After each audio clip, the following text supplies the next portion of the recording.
Here in San Benito. I hope you're having a great Thursday morning.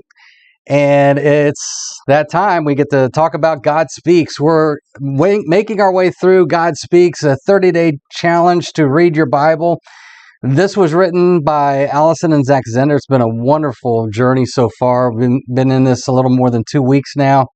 We're on day 17, and we're talking about how the Word corrects or restores. And the highlight for today's particular devotion in this book, by the way, if you want one of these, stop by here at the office and we'll make sure that you get your own copy. But thinking about creation again, we talked about this a couple of weeks ago, thinking about creation and how it points us to God. One thing that's interesting about creation, especially the way we tend to think about creation can be fickle. Today, we have a beautiful day. It's a little chilly. It's not quite the deep South Texas weather that we're used to having. Some of you really, really like it. I know I can name a few right off the top of my head that you're really enjoying this. I don't. I like the heat. I like it when it's warmer. But anyway, creation can be fickle. We talk about creation being something that points us to God, but it can point us to God in different kinds of ways. One, if it's nice and peaceful and calm, we get a sense of God's calming presence. But if there's a hurricane coming through, especially 90-mile-an-hour winds that last for about 4 or 5 hours, well, God is near, but doesn't feel all that particularly peaceful. So yes, there's all sorts of research out there that indicates that creation and nature and taking some time to be in nature, taking some time to be at the beach, taking some time to take a hike, that can help our mental well-being. It's very good for us physically to be outside most of the time, but there's limits to that. The reformers, especially Luther, were clear on this, and Walther was too, by the way. I'm going to get to that in a second, but all this to say is, Psalm 19:1 tells us that the heavens, that nature declares the glory of God, and it does. It tells us about the glory of Jesus. But there are limits. We have to remember that creation doesn't tell us everything about Jesus, nor is creation attached to a promise. Creation doesn't promise anything. Now, a lot of times we can look at creation and we can, again, sense that God is near, but God has not promised to be near through creation. That brings us to our God Speaks devotion, because there is a place where God has promised to be. There's a place where God has promised to be near. The 30-day challenge to read your Bible, one of the reasons why being in the Bible is important is because the one place that God has promised to be near is His Word. He's clear about this. He has promised to be near in His Word. Romans 10:8. In fact, I'm going to read this for you. Romans 10:8 says, "The Word is near you, in your mouth and in your heart." Now, Paul's talking about some other things there, but he's making this case, even in Romans 10. That the Word is near. The Word has come near. In fact, the Word has come near in the person of Jesus Christ. John, another apostle, St. John is talking about this in John 1, where he says, the Word was with God, the Word was and is God, and all things came into being through the Word. Well, Jesus, he's talking about Jesus. Jesus brought all things into existence.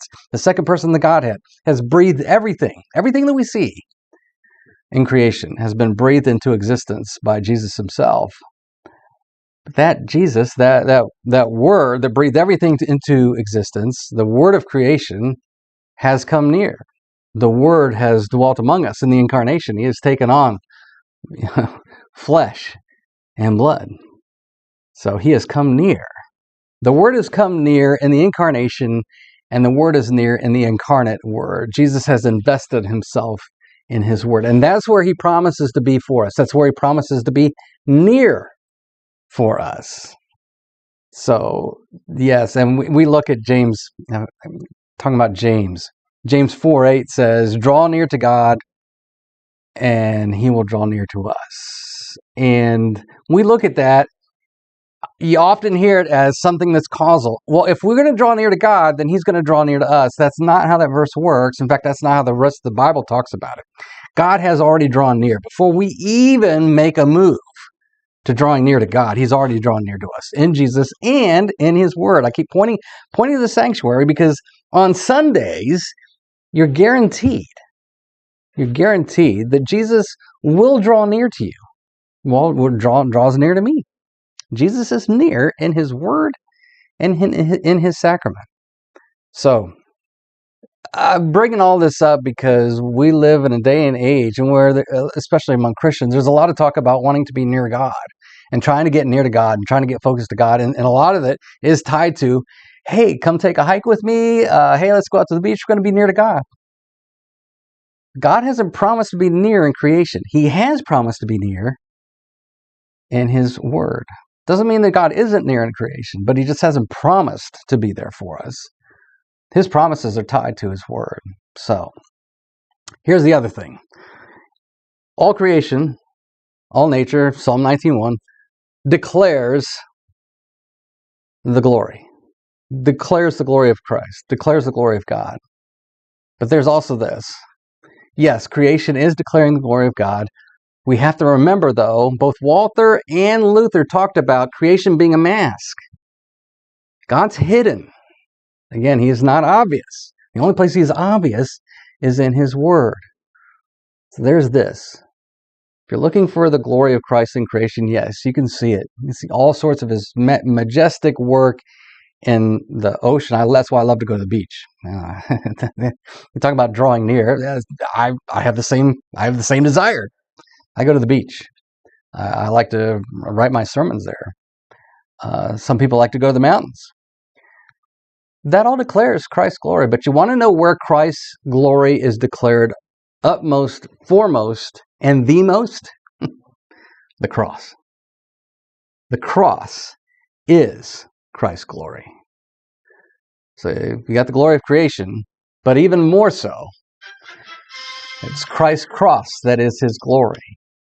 That is where we go running. When we want to see Christ in his majesty, we want to see Christ ruling and reigning over us, over the earth. You know where we run? We run to the cross. And that's not a popular topic to talk about. We don't think that there's any power in forgiveness. We don't think there's any power in grace. And people still trying to contact me. We don't look at any of those things as if it's Christ's power. But 1 Corinthians, the cross is Christ's power. The cross is Christ's glory. You want to see Christ's glory? Then drink deeply of the cross. And we do that in Word and Sacrament on Sundays. So, all that to say is all of that corrects and restores our thinking. It's constantly correcting our thinking. It's constantly correcting and restoring us in all the different ways that we get off track.